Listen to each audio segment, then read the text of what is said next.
Welcome back, everyone, to the Comics Cube. And today we're doing the top 10 Superman writers of all time.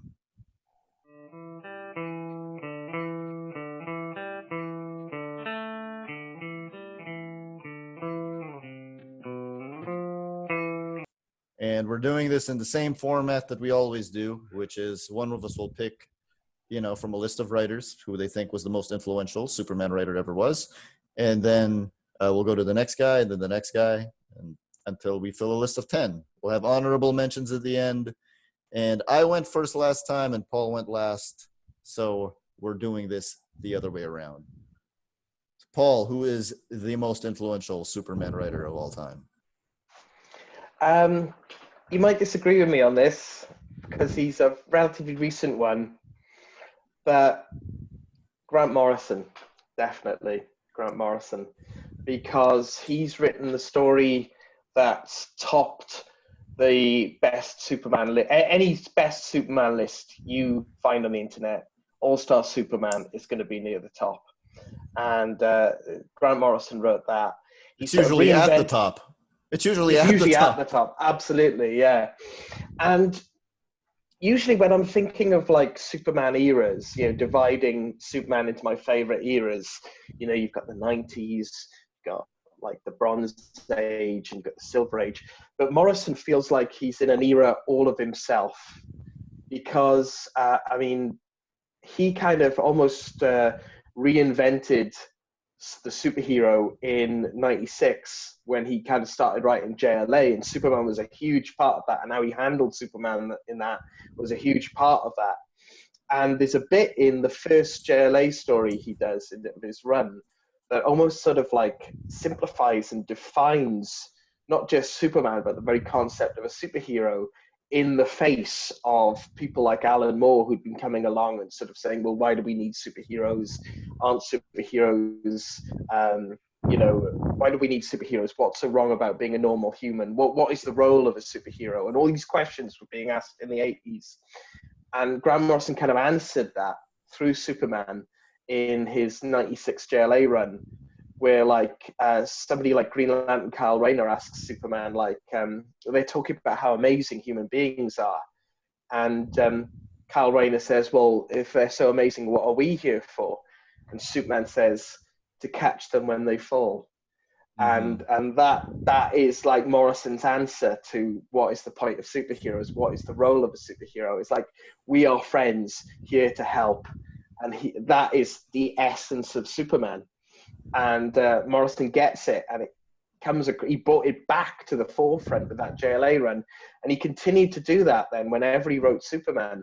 Like Final Crisis, he did a spin-off, Superman Beyond, and again, it's embodies everything that's great about Superman. And then, of course, with All-Star Superman, and then he kind of like reinvented Superman again in 2011 for the New 52 by bringing him back to his roots. And it's amazing that in 70 plus years, not one writer had decided to take Superman back to his roots. Everyone goes on about like Batman being brought back to his roots by Denny O'Neil and Neil Adams in the 70s, but nobody had thought, why not bring Superman back to his roots as this grounded champion of the oppressed? And it was Grant Morrison was the one who did it. And for that, I think he is the greatest, most influential Superman writer of all time. Yeah, I think it's a little high just because he's new, and usually when we do these lists, I go a little older when we go on top. But I can't disagree with it a lot because Morrison transcends time. Yeah. I'm sure he'd have a word for that, like the time transcender. His JLA run is very famous because of his treatment of Batman. But his treatment of Superman in that run is pitch perfect. It is pitch perfect. And in Final Crisis, and you didn't mention this, so I'm going to mention it because I'm just a sucker for multiple versions of the same character. That one spread that's drawn by Doug Mahnke with Superman and all of the different versions of Superman flying towards the action, flying towards Darkseid, is amazing. Absolutely. Yeah. And he just reminded me of another bit in his JLA run where, again, he cuts through all the bump around it and just gets right to the heart of the character. It's a crossover, a team up with Neil Gaiman's Sandman, and all of the Justice League are trapped in this little boy's dream. And all Star of the Conqueror has taken over everyone in the town, and it looks like they're up again, and they haven't gotten their powers. And Superman just says something along the lines of, "We're outnumbered, we haven't got any powers, and there's a little boy who needs our help. Let's go." Let's go. And that's what it's all about for Superman, you know. Another thing is like that first storyline with the HyperClan. Like, yeah, Batman figures out that they're Martians. Superman figures it out like just a little later. So it's not. LaMar, did you have Grant Morrison on your list? I actually had him at number 4. So did you have Morrison on your list? Yeah, Grant Morrison's on my list. There's a lot of different reasons Paulie already covered, so I'm not going to get into that. But you would think, and here's the interesting thing about his Action Comics run, and even his JLA run, you would think that Grant Morrison, because he has these wide open ideas, right? Mm-hmm. But when he deals with the characters that he's doing, a lot of them are really grounded in their essence and what makes them work. So you have all of these other crazy things happening around them, but the characters themselves, you see what I'm saying? So there's a natural like compare and contrast there. So it's really interesting to see. And even like when you're talking about Final Crisis, which is a story that I love. I know some people don't like it, but I love that story. And just the visuals in that story, and you can tell that those visuals came from Grant Morrison's mind, because he'll tell you like he tried to be an artist and he wasn't really all that good at it. So like even now when he's giving things for his artists to do, he'll kind of like sketch them out and give it to him or whatever. But the scene where Superman comes back and he's flying through the sky and there's this big battle going on and he's like shooting heat vision down at the battle and he's just decimating everything while he's flying. There's something about that. Like in that story, you get this blend of who like Superman has always been, but then you also get the stuff like that shows you who he later became, where at first, he was basically a what they would call a SJW today, right? Pejoratively. But then he ends up being like this universe breaker. So you get all of that in that story. And it's just amazing that one guy could coordinate all of this stuff this way. So he would have to be on that list because he didn't just do it one time. He did it over and over and over and over and over again, So you got to put him on it. With JLA and Final Crisis being one version, All-Star being the Silver 8 version, and the New 52 version being a callback to the original Joe Shuster, Jerry Siegel version, Grant Morrison has written 3 different versions of Superman. Yeah. And they were all defining. Yeah. So, yeah. I can't argue. Paul. Yeah. LaMar, number 2. Okay. Number 2, I'm going to go with Mark Waid. Mark Waid.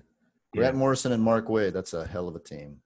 Yeah. Explain. Yeah. The reason for my money, Mark Waid is like, he's like the best writer of just your standardized superhero fare, because he can do the characterization stuff, but then he can also do like the huge, big universe shattering stuff. And he's able to do it within a story and switch the two like that. And then it's like, okay, back to the character stuff, back to the big stuff. And he can just do it like that. That's a hard thing to do. And to do it on a book like Justice League of America, which is a different kind of book than something like the Avengers, for example, because the team dynamics are different. So with the JLA, you have like all of the big guys, right? So you have to know how each one of those characters work, not just in their universe, but also when they're dealing with other things outside of their universe. Like you have to make it all make sense. So it can be really difficult to do. And so he's done that because he's written it at different points. And And I think especially like a lot of the work he was doing with like Wally West and Kyle Rayner, Mm-hmm. a lot of that stuff is like really transcendent, and it's a part of who they are as characters now, and it's still reflected, 20 years later, and I'd be remiss not to bring up Kingdom Come, That's it. because you know what I mean. That's like enough. That's enough to get him up that's there. it. Yeah. That one book by itself. I was waiting for you to mention that. Yeah. His treatment of Superman in that book is just superheroes in general, but since we're talking about Superman, was really like pristine, and for him to write that book in the 90s and have it resonate, because the 90s, as it is in that book, the landscape was totally different than it was in the 30s, the 40s, the 50s, and all of that stuff. Mm-hmm. So to have those sensibilities with Superman in that book, because they even look at him as like the old timer whose time has passed and stuff. And it's like, dude, Superman is the man of tomorrow. His time has never passed, And so I think that's one of the greatest. That's one of the lessons that is like replete in that book, and he handles it beautifully. Yeah. So just a history lesson for people watching. This is gonna sound unbelievable, but when Kingdom Come just came out, Wizard magazine held a poll for people asking what is the greatest comic book of all time, and Dark Knight Returns was number 1, and Watchmen and Kingdom Come were tied for number 2. Wow. So, and obviously that was recency bias, because those results wouldn't happen now. Right. But that's how big Kingdom Come was. And that image of Superman showing up again for the first time was very iconic.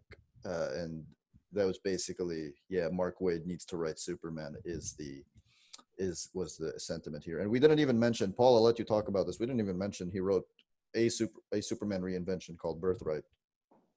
Absolutely. I think the only reason Birthright isn't bigger than it should, as big as it should be, and it didn't make the impact that it should have. I think one of the main reasons for that personally was it was the wrong artist on it.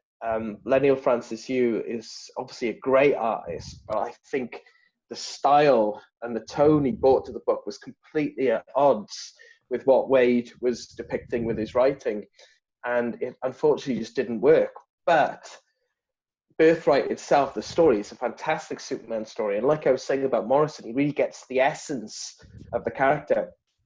And there's this character in it. And I want to read out what this character says to Clark Kent, because I want to read it out verbatim, because it is so good and it really sums up the character so well. It's a character called Kobe Asuru, who's a West African activist. And he does this speech to a young Clark Kent who isn't Superman yet. And it might as well be sort of Superman's official creed. And he says, "I'm no hero, Clark. I simply want to make a difference. If I do, perhaps others will as well. Perhaps we'll all leave our mark. There's nothing more wonderful to hope for. If you wish to be part of the human race, you have to get in the game. Otherwise, you're simply sitting in the bleachers feeling like you don't fit in. We all have our roles, and the world never changed for a man too timid to play his to the absolute limit." And just to put those words, which are kind of like, it's obviously it's phrased very differently, but it's not the spirit of it isn't all that different to something Jor-El would say to him. And to put this into a sort of very human mentor figure, and not an American mentor figure as well, was really interesting and different and powerful. And he obviously gets Superman. So that's Mark Waid at number 2. It's my turn, right? Mm-hmm. Yeah, number 3. This is not a surprise to anyone who knows me.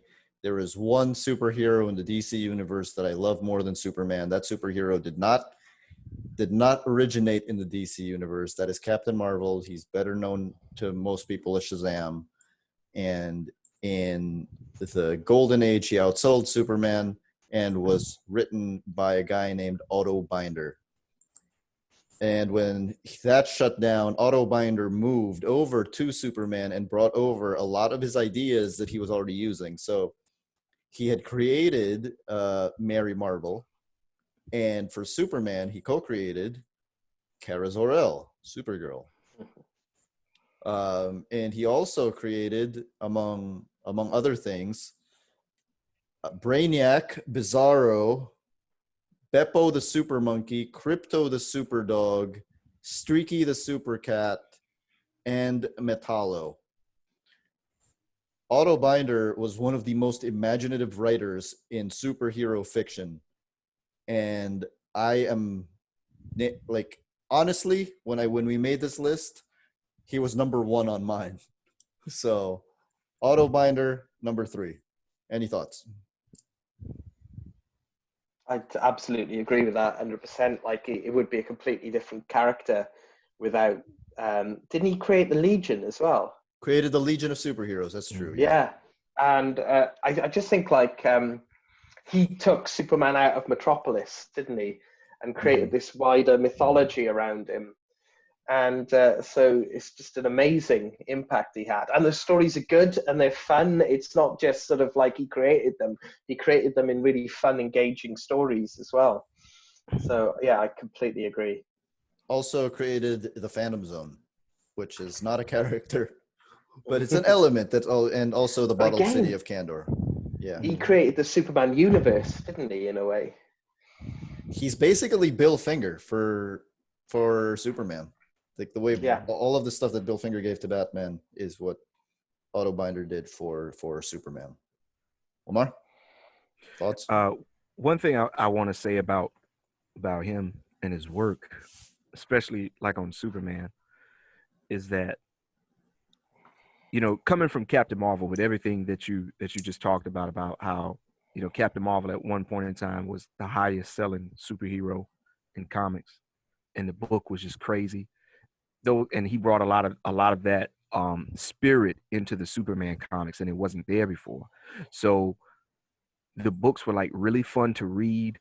They were extremely imaginative, and he was able to expand Superman's universe in a way that really hasn't been done since. And so the ideas that he put forth, when people try to put their own spin on the ideas, because, you know, everything is like, hey, let's bog it down in like real world stuff. It's like, dude, you're messing up. His ideas, you shouldn't be doing that. You know what I mean? Like that's not the thing you should be doing with the stuff that he was putting out. Like, I mean, when you read it, like, I mean, like you just said, man, we got flying monkeys, horses, and all this other kind of stuff. How do you bog that down in reality? Like, why would it cross your mind to try to do that? So, you know, and so like I look at that stuff, man, now, and I love that stuff. It's fun to read, you know, and the imagination just kind of comes off the page, you know, and so much so that if somebody were to tell me that he was the greatest comic book writer of all time, I would have no qualms about somebody saying that, you know. Whether I would agree you disagree, or not, but you disagree, but you wouldn't argue it. Yeah, I wouldn't argue with that. That's a valid argument, you know, because because if you just take it with the Captain Marvel stuff, and, you know, once again, like his Captain Marvel stuff, I love, right? And I mean, we're talking about a character whose main villain is a caterpillar with a box around his neck, right? Like, how do you make that work? I mean, that's just such an amazing concept to me. Like, I love that. And he brought that same sensibility to Superman. And for him to be able to do that and there actually be like a differentiation between the two, you know, that was quite a feat in and of itself, you know, because he was able to take that and personalize it and make it fit Superman. And then what ended up happening is he expanded the DC universe because of it, you know. And I wish that spirit was more in the comics today, you know. I think that that's something that they obviously, of course, I'm going to always say that's something that they should just embrace, because comic books have an inherent silliness to them, right? And it's part of what makes the medium work, you know. So when you try to pull away from that, some things suffer, and Superman is a character that suffers because of that. So in a lot of ways, and it's because of stuff like this. I mean, like those comics even today, and like what you're saying about the Legion and stuff, those comics are amazing, you know. And yeah, so he's another one that I think would we would be remiss not to have him on the list. I want to point out our number one pick, Grant Morrison, wrote Final Crisis, where Captain Marvel plays a big part. Mark Waid, our number two pick, wrote Kingdom Come, where Captain Marvel plays a big part. And Otto Binder, our third pick, is the Captain Marvel writer. It's almost like Captain Marvel and Superman are tied together in some way. And it's not just Captain Marvel. I think Morrison and Wade kind of get that Superman is fun too. And they get that from Otto Binder. And he's a character that you can tell any kind of weird story with. And they're kind of, Morrison particularly, he's kind of like the successor to Otto Binder in a lot of ways. And I think a lot of writers don't get that about Superman. You get a lot of writers who want to emphasize how powerful he is, and he's there with his glowing red eyes, and he's the most powerful figure on earth, which is valid. And then there's other writers who want to have like Superman having conversations with people on rooftops about what Superman means to people and what he is at his core, which again is valid. But the best writers, they get those two aspects, but they also get that Superman is daft and he's fun and he's got a dog with a cape, and his best friends are from the 30th century, and it's just fun. Absolutely. And with that, we're turning the picks over to you, Paul, number 4. I was very torn here who to have at the next spot. I'm going to go with John Byrne, I think. Just because. I had him at number 5, actually. So. And I thought very hard about this, but he changed Superman's personality, I think. I think what he did, other writers came along and did better than him, but he was the first to do it. And so in the 86, he revamped Superman and he made him more vulnerable and less powerful. But he did more than that. I think he made Superman more humble as well.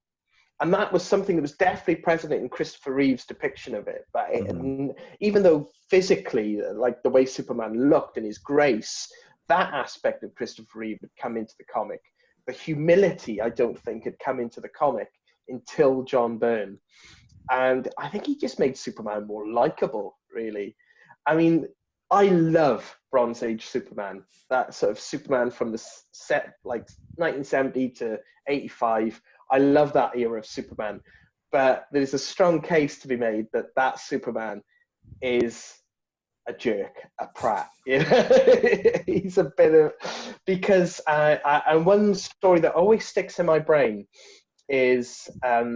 a DC Comics Presents story where he's teaming up with Martian Manhunter, and Martian Manhunter's like, look, leave this to me, Superman, I've got it. And Superman's like, no, you haven't got this, I'm Superman, I can do this.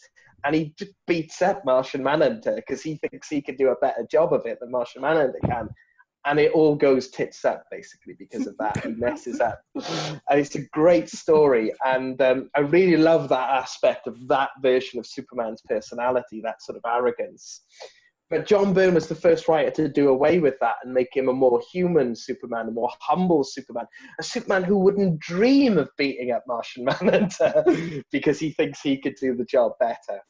And that is the Superman we have in the comics today. That is the Superman we have on screen today. Without John Byrne, would we have that? I don't know. For that reason, I think John Byrne has to be next on the list. I am going to tell LaMar to say something about John Byrne, then I'm going to move on. Okay. I think John Byrne, one of the main things he did that speaks to his talents as a writer, at least in the case of Superman, is he redefined also Superman's supporting cast and in a lot of ways his rogues gallery. And while it didn't always work, the most significant change, which we talked about earlier, was his treatment of Lois Lane. And so Lois Lane comes out of this whole damsel in distress trope that honestly, we can look at it now. It's like, the treatment of Lois Lane has almost always been misogynistic after a certain point. You know what I mean? And a lot of through like these phases that Superman was going through, it was still there. And I can remember reading a lot of those like 50s and 60s stories and being like, you know, Lois is a lot smarter than this. Like, you know what I mean? And the whole thing about she would put herself into these dangerous situations because she knew Superman would come and save her and she could swoon over him and stuff like that. Like, you know, that's always bothered me, right? But he changes Lois, and when he changes Lois, he also has to change Superman to speak to what Paulie was saying, his personality changed. So Clark Kent is basically like, if you know, if I'm going to have a future with her, I have to have a future with her as Clark Kent, not as Superman, because that would be kind of cheating, right? And so in a way, he kind of acknowledges that deep down, Clark Kent is who he really is, you know? And so I think that was an important element to it, that Clark Kent wasn't really so much the show, you know? But and then throughout all of that stuff to the time that they get married and stuff like that, we see less of Lois like falling off of buildings on purpose and more of Superman actually trying to keep up with her, you know? And so his character benefited greatly from that. And so if John Byrne would have blown everything else, he would still, for me, he would still be on this list just because of his treatment of Lois Lane. It's interesting that earlier on, I was saying Grant Morrison was the first person who thought to bring Superman back to his roots. Mm-hmm. And he was, but John Byrne was the first person to bring Lois Lane back to her roots. Yeah. Mm-hmm. And because in the 30s and 40s, Lois Lane was someone who wouldn't stand for Clark Kent's nonsense. Yeah. She was a credible rival as a journalist for Clark Kent, whereas and John Byrne brought that back. Mm-hmm. And, there's go ahead. Oh, you got to go ahead. Go ahead. Yeah, there's a couple of things John Byrne did. Brought back the Kents and revamped Lex Luthor as a dangerous businessman instead of a mad scientist. But go on, Lamar. And then it's your turn for number 5 after you explain. Okay. All right. I was just gonna add on. When you go back to like to the second Superman movie, and you know Lois and Clark are in that, they get that honeymoon suite at the Niagara Falls because that's the only thing that was left. It kind of speaks to like Margaret Kidder's portrayal. Kind of speaks to what Paulie was talking about. Like she didn't put up with Clark's crap at all, right?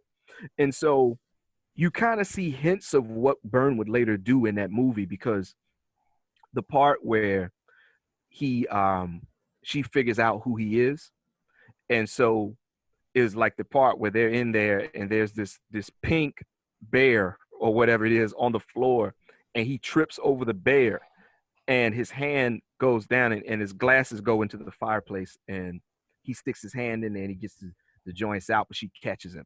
And so she was like, no, let me see your hand. And she grabs his hand and she looks at him and he's like, wait a minute, you really are Superman. Because during the movie, she's starting to figure it out. So then he's like, oh, Lois, come on, don't be crazy. And then he stops and he's like, yeah, okay, all right. You got me, right? And so, I think that particular thing in the movie, I think that actually, like I said, you see it later. And so he could have just ignored that. And to me, that might be one of the best parts in that film, the way that Clark embraces the fact that, okay, I'm not even going to try to, because you're obviously too smart for me to continue to keep doing this, right? Mm-hmm. So let me just go ahead and keep it all the way funky with you, right? So they take that and they put it in the movie. I mean, put it in the comic, and it made the quality of the Superman universe better, like instantly, Number 5. Let me see who I got. Let me see. We're gonna do it. We're gonna do it old school like Dean Pritchard, and I'm gonna go Elliot S. Maggin. I was gonna say he was next on my list. Yes. Go on. The things that Elliot S. Maggin like brought to the Superman universe, it goes back to these influential elements that happened while he was the writer, and he was the writer for an extended period of time. and you just like, you can't deny it. Like,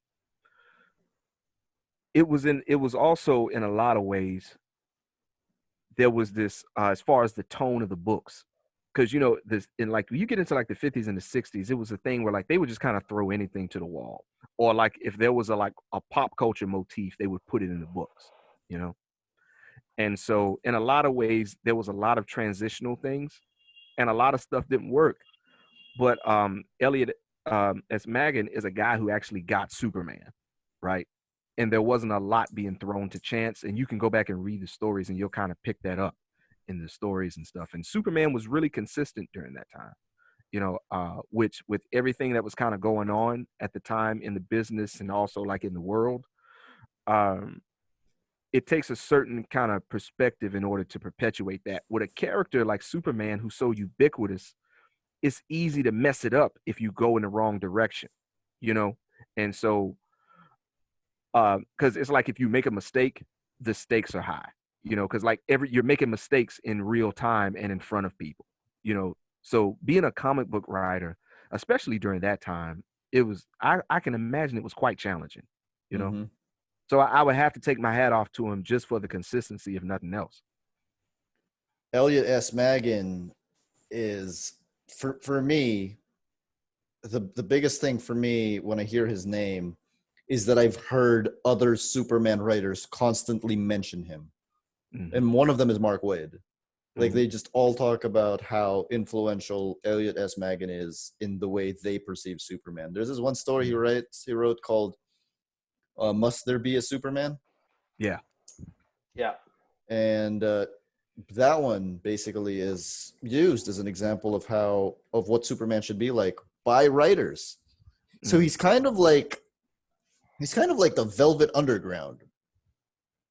Like, for me, like a lot of people, a lot of fans probably don't know who Elliot S. Maggin is in terms of, wider comic book fandom.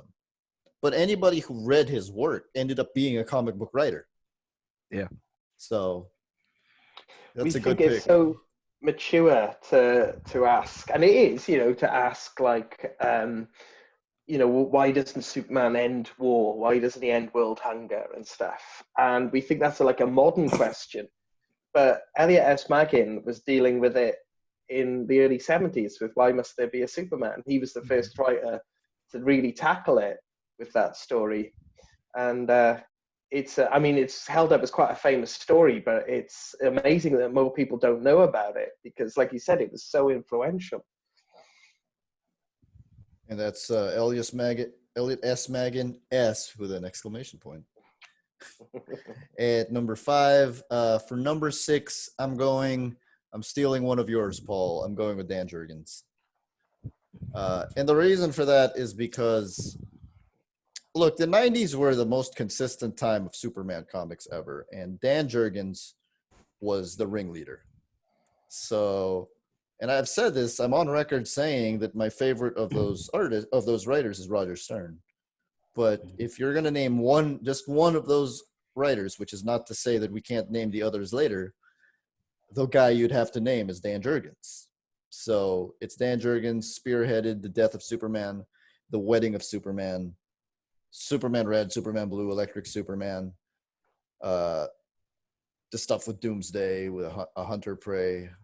It's Dan Jurgens was the number one Superman writer for a very specific decade. And then later on, they rebooted Superman in the New 52. They made him single, not with Lois. And then they found a way to bring back 90s Superman into that universe. And the person that did it was Dan Jurgens. So yeah, Dan Jurgens is at number 6. LaMar, any comments? I want to save Paul's comments for last for Dan Jurgens because I know Dan Jurgens is his favorite. So yeah. Dan Jurgens, man, I think like what you were talking about Elliot S. Maggin and like how his stories were passed around like this is how you do it right. Mm-hmm. I think especially for that particular decade, like everything that was great about 90s comics, Dan Jurgens is that guy, both as a writer and an artist, you know, and there was a tonal shift that happened in the 90s. And for him to be able to navigate that with a character like Superman, both as a writer and an artist, there's very few figures in the history of the industry who would have been able to do that and who have actually done it, you know? So just for that alone, he would be on both lists, as he obviously is, you know? And I always describe Dan Jurgens as his Superman was the Superman of my teenage years, you know? And so when I first started going into like the comic shops, because that culture was foreign to me, because where I grew up at, we didn't have that. So the Superman that I would see in the comic shop was his, you know? And so obviously, like I think if I was gonna make the comparison, like I would see the Jim Lee X-Men on promo stuff, and then I would see Dan Jurgens Superman on promo stuff. And so we know how big the X-Men were in the 90s during that era, you know, and the numbers that they were pushing, which even by today's standards, those numbers were crazy. But I think that the Dan Jurgens stuff ultimately, as creative material, has stood the test of time better. And don't forget, The Death of Superman is the best-selling comic of all time. Right. And that's a heck of a feather in your cap. So, which I'm sure Paulie is about to elucidate on right now. It just keeps getting reprinted. The Death of Superman just keeps getting reprinted and reprinted and reprinted. Yeah. So earlier on, I mentioned that other writers had done what John Byrne started doing better after him. And, writers like Roger Stern and Louise Simonson and Jerry Ordway, but particularly Dan Jurgens, he took what Byrne had done and he just ran with that and elevated it. And one thing that sticks out with me for Jurgens' work is that him, Clark and Lois, are a real partnership with his. And that had started before him, but he really solidified it. And the other thing about Dan Jurgens is that he convinced me that Cyborg Superman was the real Superman. He completely fooled you and a lot of other people. A lot of people. You and a lot of other people. A lot of people. Like, I was with Cyborg Superman. I was like Bill Clinton. I was taken in by Cyborg Superman. And and just the idea that the genius of the way he fooled us about Cyborg Superman was he had a character called Ron Troop write about Cyborg Superman and get convinced about Cyborg Superman himself. And Ron Troop is like a sort of young, sort of quite cynical journalist, sort of like a successor to Clark Kent and Lois Lane in many ways. He's like the next generation after them. And then to have him convinced by Cyborg Superman as the narrator of the story was really powerful and effective. And the other thing about Dan Jurgens is that when you say he brought the 90s Superman back, he didn't just like rehash old stories or cover old ground. He moved it forward again. He's still innovating with Superman because he created John Kent, the son of Superman, and who's a big character at the moment. Brian Bendis has really ran with that character. And it's Dan Jurgens who created that character. And he wrote and drew the birth of John Kent. And then depicted John's upbringing then in his Lois and Clark miniseries, which was only a few years ago. So that's he's still contributing to Superman. It's amazing, really. Would he have been next on your list if I didn't pick him? Yes, definitely. Well, it's too bad. You got to go to the next guy now. Okay. So the next guy I'm going to is Jerry Siegel, the co-creator of Superman. And he was like, if it wasn't for him and Joe Shuster, obviously we wouldn't be having this conversation. But him and Joe Shuster made Superman what he still is, that element of wish fulfillment. And he became a slightly different form of wish fulfillment over time. But when he was originally created, he was this sort of benign power fantasy and this sort of like Jewish sort of wish fulfillment of like, wanting to combat the bullies. Everyone has been up against bullies at some point in their life. Everyone has wished like, I wish I could just give this guy show this guy what for. And all of that is embodied in the energy and the spirit of the Siegel and Shuster's strips.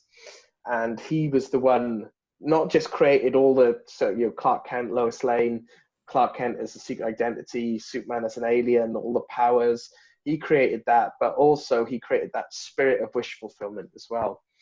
And he, like Bill Finger with Batman, he later went on to write so many amazing stories that he wasn't credited for. He continued to contribute to the Superman myth just as much as Otto Binder and all these other writers who were writing at the same time. He wrote a lot of Legion stuff, and he created Superboy as well. And he wrote one of my all-time favorite Silver Age Superman stories in the early 60s, the death of Superman, the first death of Superman, which is an imaginary story where Luthor actually kills Superman. Yeah. And it's one of the all-time best Superman stories ever, one of the most powerful Superman stories ever. And Siegel wrote that 30 years after he created, about 30 years after he created Superman, he wrote that. So it wasn't just that initial spark at the beginning. He continued to contribute to the character all the way through. Jerry Siegel co-created Superman partly because his father was killed. Of course, yeah. When he was younger, and he wanted to create a fictional character that would kind of, it would have been able to protect his father. So that was interesting to me. From Cleveland with Joe Shuster. Again, we would not have this conversation if it were not for those two guys. LaMar, any comments on Jerry Siegel? Then you pick number 8. Well,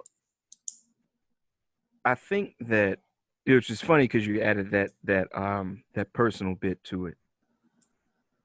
I know that we know that Superman more modernly has taken on kind of like a Christ-like, you see Christ-like imagery and things like that in a lot of the motifs that are used in a modern sense. But Superman, when he was created, the biblical text was used in his creation because he was more of like a Moses figure. Yeah.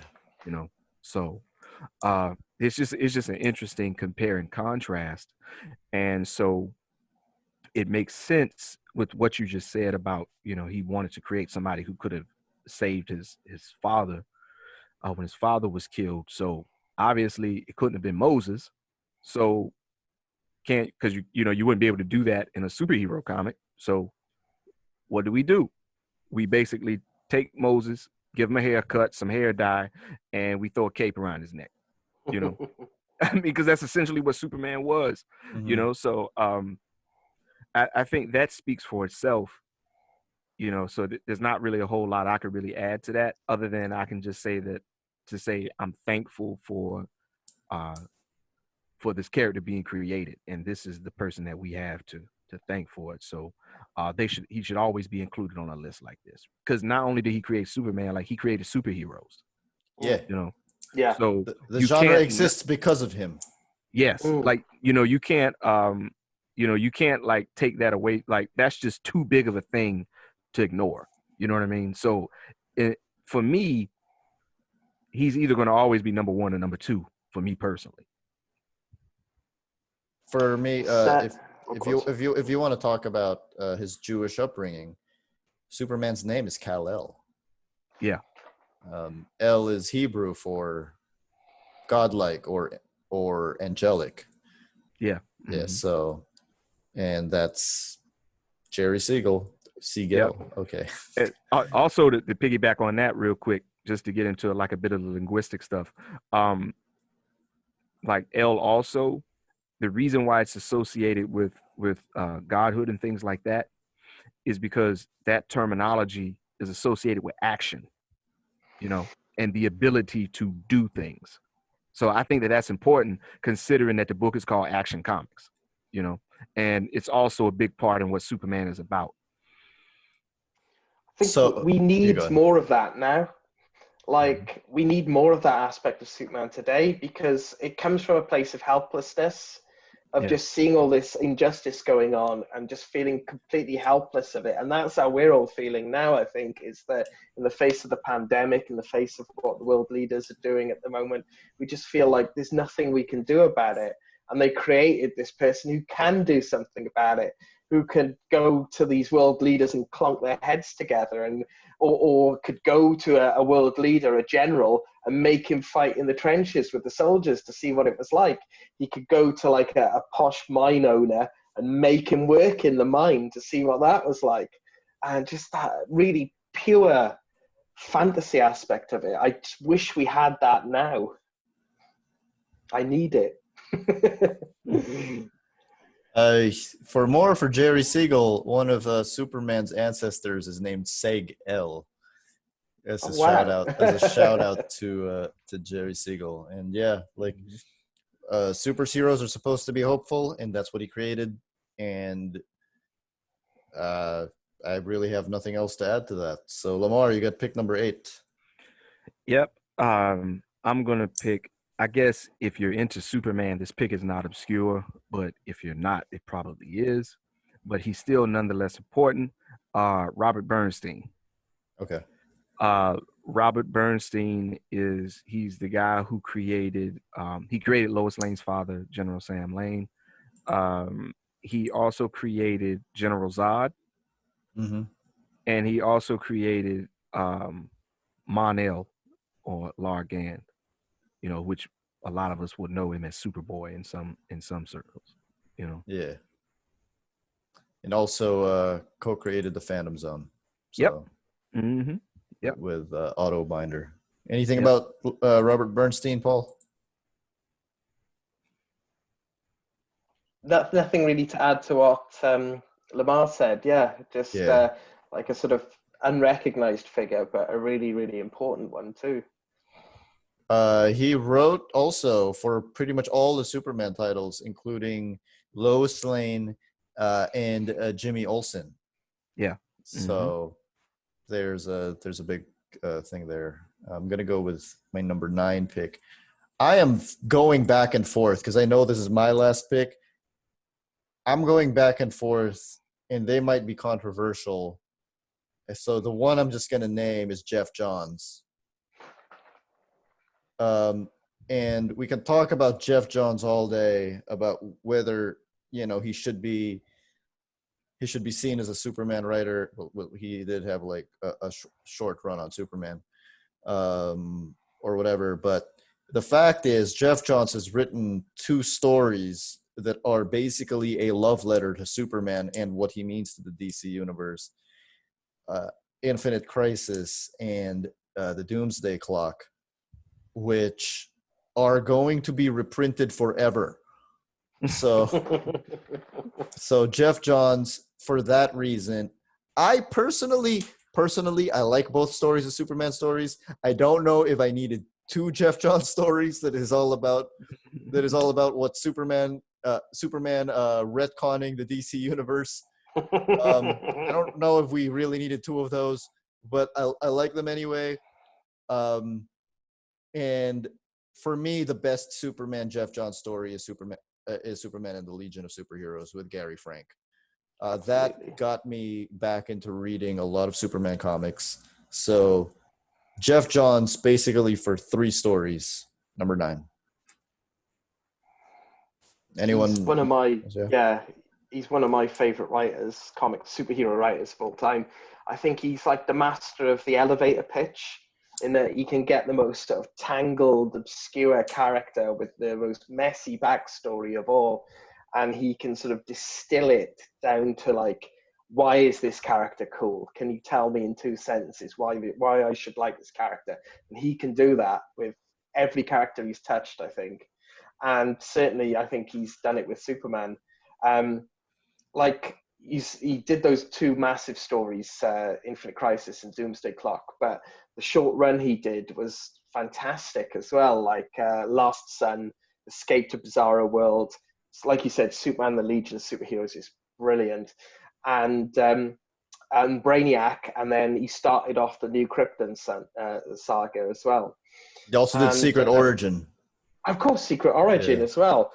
And I think he, like you said, he gets the character, but he also knows, like what we were saying about Otto Binder, is that Superman is meant to be fun as well. Superman and the Legion of Superheroes has so many moments where I was just like, yes, while I was reading it, like, yes, have it. Like I'm cheering Superman on. When he finally gets his powers back. Yes, when he finally gets his powers back. and just like that panel of him punching Earthman, it's just gives me goosebumps, you know. And there's so many bits in that story that do give me goosebumps.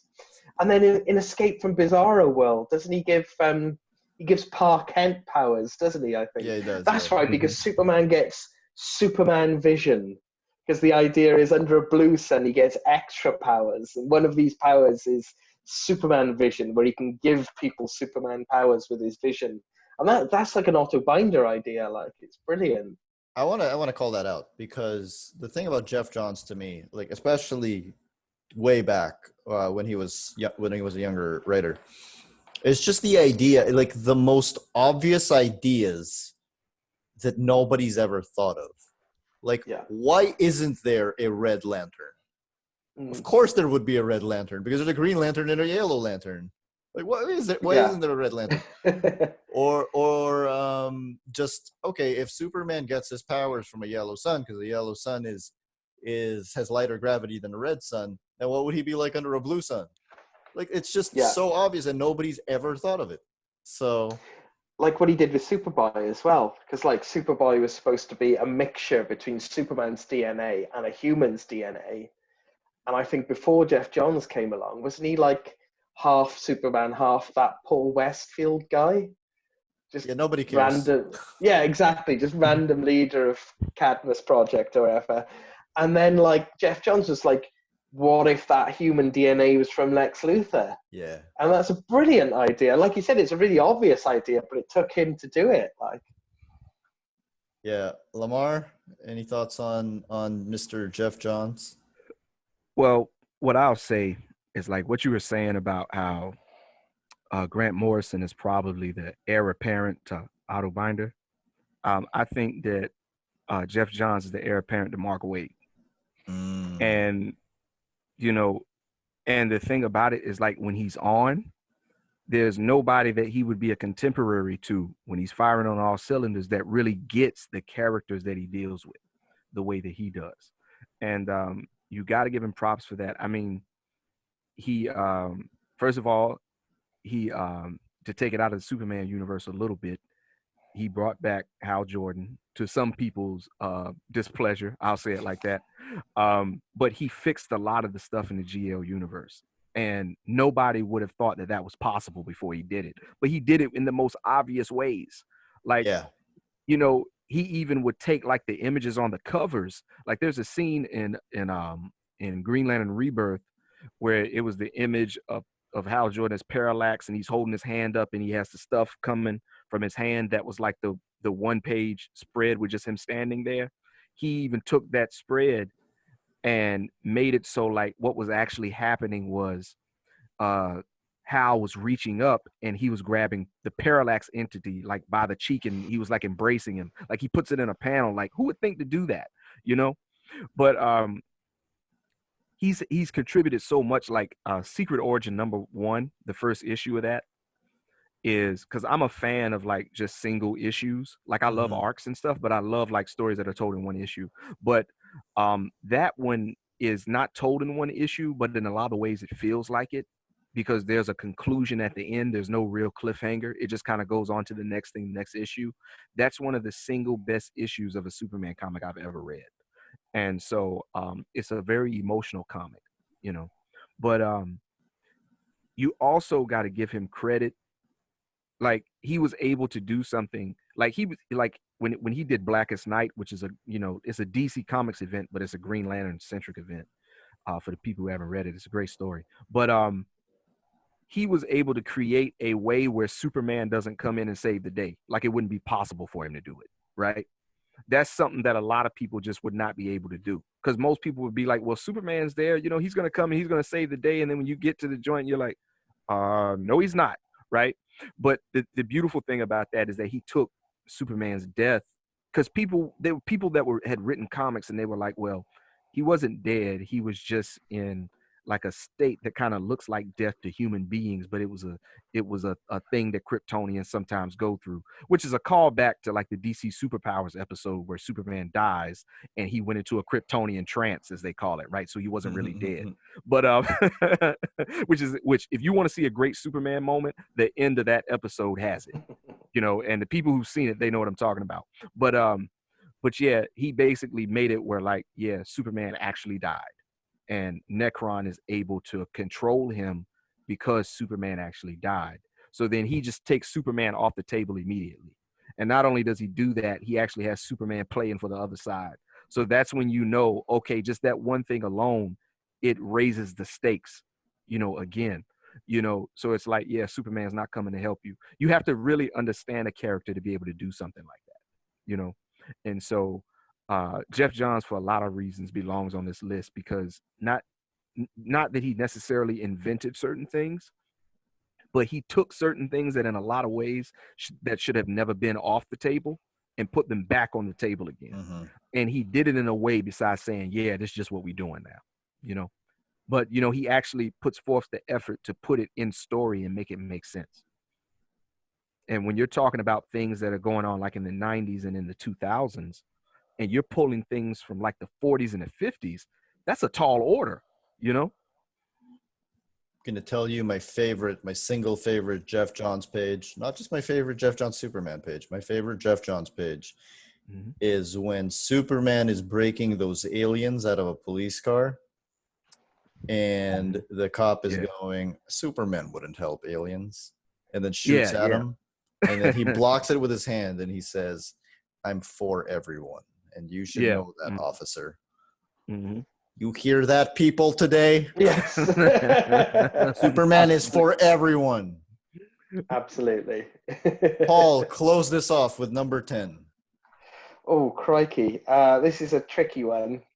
I know there's a lot of candidates here to close this off. There's a lot of candidates. So I'm going to say Roger Stern. Yes.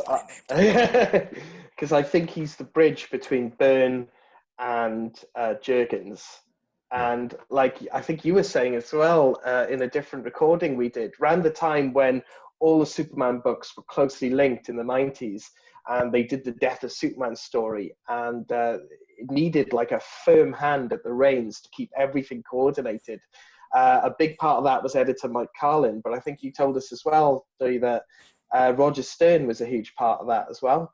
Yeah, Roger Stern, everybody had different focuses, and Roger Stern was in charge of the cleanup, kind of making sure that things were consistent, plot holes were plugged and all that. So Roger Stern was keeping it consistent. And he was the big character who came on after John Byrne left, and he just kind of like all the sort of flaws that are inherent in Byrne's writing, which I think we could go off on a different recording talking about John Byrne. Good. But all the sort of flaws weren't there in Roger Stern's writings, but everything that was good about John Byrne's writing, he retained and carried forward so people like Dan Jurgens could pick up the baton. And of course, Roger Stern wasn't just a big part of the Death of Superman crossover. He was a big part of possibly one of my favorite Superman stories of all time, Exile. I love Exile. It's just one of the most mind-blowing stories ever. I think it's from 1989. And it's about John Byrne had made Superman a killer. And he made it so Superman had taken upon himself to execute General Zod and his two super criminal chums. And Roger Stern then was one of the writers who had to deal with the fallout from that. And what he did was sort of break Superman down with the guilt. Superman actually had a split personality because he was dealing with this terrible guilt. And then he eventually exiled himself into space because he was so scared about how unstable he was. And out there in space, he found himself again, and he realized who he was. And it's encapsulated in this moment from Action Comics Annual #2, where Superman's fighting in this alien arena years before the Incredible Hulk did it, I might add. He's fighting as an alien gladiator in this arena, and he defeats this villain, and Mongol, who's the warlord, says, right, fingers down, thumbs down, you've got to kill this guy. And he says, my name, Tyrant, is Superman, and I don't kill. And it's such a powerful moment, and it's a culmination of this journey of Superman finding out who he is again. And Roger Stern was a big part of that journey. So, Roger Stern. I can't believe that I picked Dan Jurgens and you picked Roger Stern. That's something. No, right? Yeah, that's kind of weird. Yeah. Something is backwards here. Yeah, Roger Stern. I mean, LaMar was talking about how Mark Waid is the best straight up superhero writer. Like, for me, it's actually a tie. It's him or Roger Stern. So, yeah. But I mean, they come from different eras. So, yeah. I'll tell you this. In the middle of Exile, Roger Stern had one issue where Superman finds an abandoned planet and starts farming on it. And it made me want to learn how to plant stuff. So thank you, Roger Stern, for my appreciation of agriculture. And it's very sort of, it's a bit of Americana, isn't it, that sort of scene? Because there's a bit where, like, the weather comes and blows all the crops that, like, Superman has planted away, and there's this huge storm coming on, and it's so powerful that even Superman is affected by this storm, and he's clinging onto this rock going, no, this land is mine, you know. And it's beautiful, it's wonderful. It's great. And the bit about Superman farming too, it was used in the JSA. Like, I don't know if people know about it or not, but there was like a run of the JSA where there was like a lot of stuff with like the timeline. It basically ends up in the Kingdom Come. Superman comes into the modern day and all of that. And there was like a conclusion to it where I think it was Starman was showing everybody like how the Kingdom Come world, like what happens in it. And one of the things that happens is that like they show, and Alex Ross is doing the art, by the way. So the pieces are beautiful. So one of the things it shows is that, you know, like the immediate like super family. So, you know, Lois and Clark, they have, Wonder Woman and Superman, they have more children and things like that. And Batman's the godfather of all their children. And then there's this huge scene of Batman's funeral. And then it goes on like into the future. So it's like 20 years, 50 years, 100 years. And then hundreds of years from now, like Earth is uninhabitable because it's basically like the whole planet is being consumed by water. So Superman's still farming because he's growing crops like vertically, you know? So there's these columns and things that are like sticking up out of the water and they're filled with plants. So when you said that, it kind of made me think about that. So yeah, those ideas that he put forth were still being used, and that story is like maybe 10 years old, maybe, or something like that. So, you know, with a guy like that and they're putting forth these ideas and stuff, those ideas are always viable.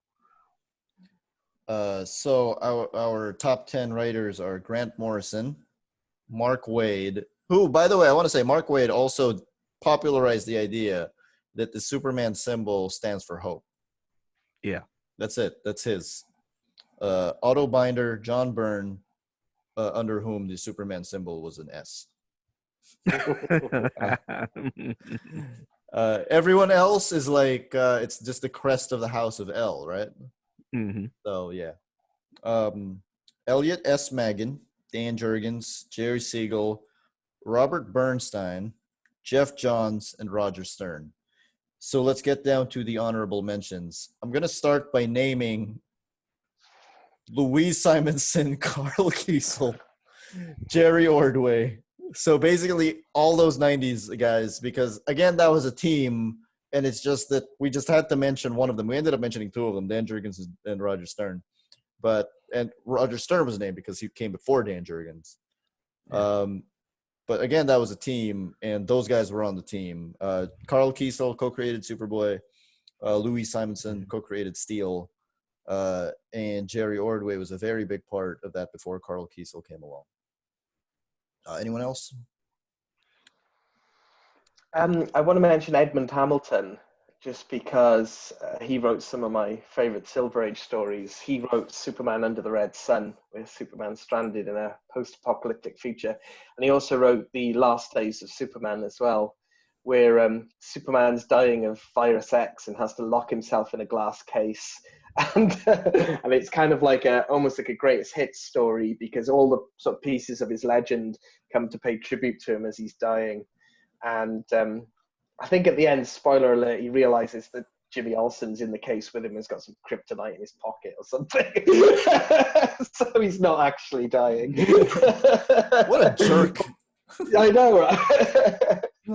But forgot I photo there. Yeah, while they think he's dying in the glass case, you have the Legion are visiting him, the Super Pets visit him, Supergirl visits him, Laurie Lamaris visits him. So like all these pieces of his legend. And it opens with this beautiful Kurt Swan splash page as well, where Superman's being carried to the fortress by tiny men from the bottle city of Kandor, and he's looking very Christ-like as he is. And it's just a beautiful story. But in terms of influence, I don't know if he qualifies to go on the list, but in terms of great stories, I think Edmund Hamilton deserves a mention. Bill Finger created Laurie Lamaris and Lana Lang. It's pretty big. Danny O'Neill, for the simple fact that he wrote Superman versus Muhammad Ali. Yeah. And he tried to revamp Superman, didn't he? And he 70s. Tried to, yeah. He tried to. Yeah. Mm-hmm. But it didn't catch on. Yeah, it didn't stick.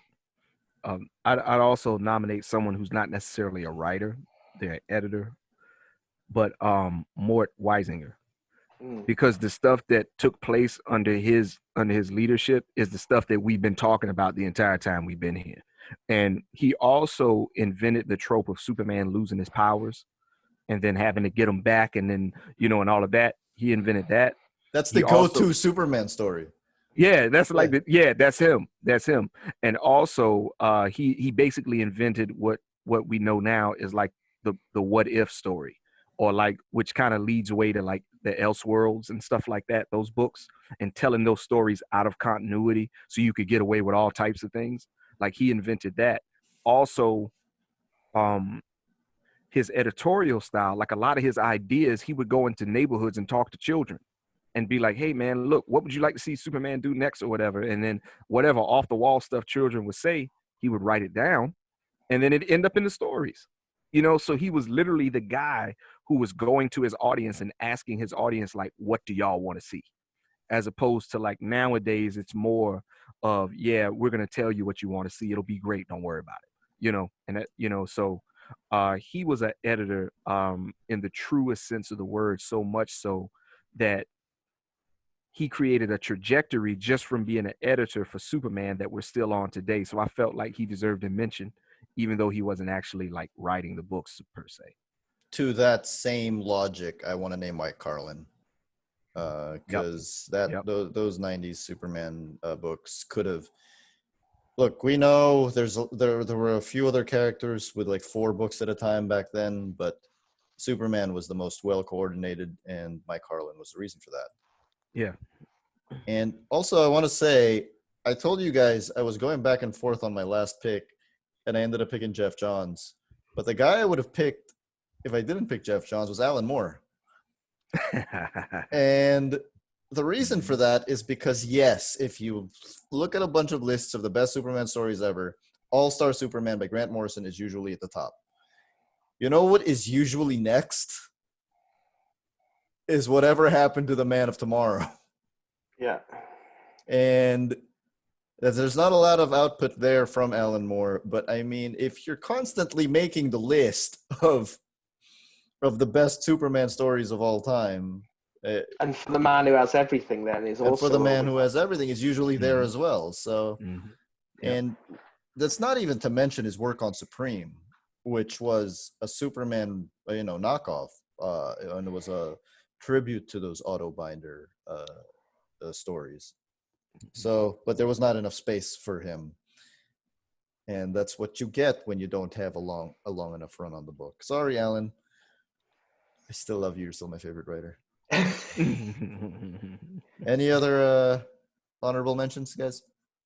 I should probably mention there's two writers who personality-wise, separating the art from the artist kind of way I have a problem with. I know who you're going to mention. I know one of them you're going to mention. Go ahead. Yeah, the two of them I want to mention just because I have to grudgingly admit they have had an influence. So the first is Jeff Loeb. I do think Superman for All Seasons is overrated. I know that's not a very popular thing to say, but I do feel it's overrated.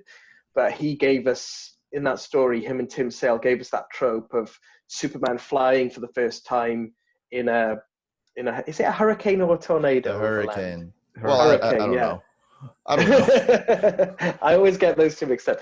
But, in a whirlwind, that's when he flies the first time. And so Jeff Loeb gave us that. And so, and the other one is Mark Miller as well, who again, Red Sun. Personally, politically, I have a problem with. But Red Sun, it's a good story and it's really influential and it tops these lists as well a lot of the time. And I think the genius of Red Sun is showing who Superman is by showing who he isn't, which obviously Mark Miller didn't invent, but he does it in such a clever way. And so for that, I think I should mention him too. I tell you a funny story about Red Sun. The ending of Red Sun, which has, spoiler guys, which has the Earth aging to become Krypton, and then making it so that Superman is actually sent back in time. It's credited to Grant Morrison, right? But I actually wrote that idea on Comic Book Resources forums in like the year 2000. And everyone, I was like, hey, wouldn't this be cool? And then everybody responded to me with, no, scientifically speaking, that's impossible, blah, blah, blah, blah, blah. And I completely let it go. And then like a couple of years later, it was the ending to Red Sun. Yep. You'd be surprised, man. The whole idea for Hal Jordan becoming the Spectre, that actually came from the DC Comics message board. I'm not claiming credit for it. I'm just saying that I'm not claiming credit for it. I'm just saying that Grant Morrison and I were in the same headspace. Well, no, we gonna say that you did it. That's what we gonna say. Yeah. Yeah. Anyone else honorable mentions? Carrie Bates. Carrie Bates it's a good one, yeah. I mean, he wrote the first Terror Man story, so I love him for that. This is a bit predictive, but I think Bendis's run will probably be reprinted a lot, and a lot of more casual fans are going to use it as an entry point. Mm-hmm. But also, I want to say Greg Rucka, because I think his Lois Lane series is also going to be used as an entry point a lot of the time. And like Greg Rucka writes Lois Lane like no one else writes Lois Lane. Yeah, absolutely. So, and his whole Adventures of Superman run, and considering he had to incorporate Infinite Crisis tie-ins into that run, it's a spectacular run. It's just, and it touches on so many aspects of Superman that we've been discussing throughout this run. It touches on his influence on the world. Why doesn't he stop wars? He discusses stuff like that. He discusses, should Superman kill? Should superheroes kill? And it's just such a clever and fun run as well. It's fun as well. And like you said, he writes Lois Lane like nobody else. And he's writing Lois Lane in a time where not as many writers are interested in Lois Lane. Mm-hmm. So I think that makes him stand out as well. We've named all the writers from 52. Wow. 3 of them actually make the top 10. That's it for my honorable mentions. Anyone else? This is the one time, I swear, this is the only time ever Alan Moore goes into an honorable mentions on a list. Just saying. No one else? Okay. I should probably mention him. I just remembered. I don't rate him as highly as other people do. And And I think he's really just running with what Dan Jurgens introduced. But a lot of people on the internet rate Peter Tomasi, and I know his Rebirth run is very special to a lot of people. I don't rate it as highly as them, but I feel for the fact that it seems to have touched so many people, I feel it should get a mention. I'll tell you what I like about Peter Tomasi. He wrote Nightwing, and there's a scene in there where Superman just checks up on him in the middle of a park, and the two of them just talk. And and it's just one of the coolest things ever, because he kind of gets that Superman is friendly to other superheroes and is an inspiration. So that's something Bendis is very good at as well, I think. Bendis is really good at showing how nice, like I think he wrote Adam Strange getting a hug off Superman. Okay. No one else? We done? All right. So that was the top 10 Superman writers of all time. So click like, share, and subscribe.